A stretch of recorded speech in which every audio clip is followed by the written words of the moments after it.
2025 година носи шанси за значителен напредок во вашата финансиска состојба, но ќе бара и мудро управување со ресурсите.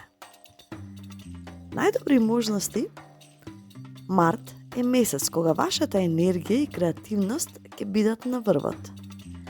Идеите што ќе ги предложите на работното место ќе бидат наградени со финансиска поддршка или бонус. Во септември постои шанса да склучите профитабилен договор или да добиете унапредување. Совети.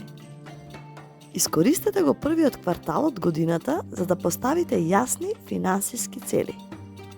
Размислете за дополнителен извор на приходи. Избегнувајте позајмици во јули, бидејќи овој месец носи ризик од финансиска несигурност. Направете план за штедење до крајот на годината. Ќе ви помогне да ги надминете непредвидените ситуации и трошоци. Инвестиции. Вашата желба за акција ќе ве води кон инвестиции. Иако ова е позитивно, посоветувајте се со експерт за да избегнете грешки. Секторите како недвижности или дигитални технологии може да бидат профитабилни. Мотивација.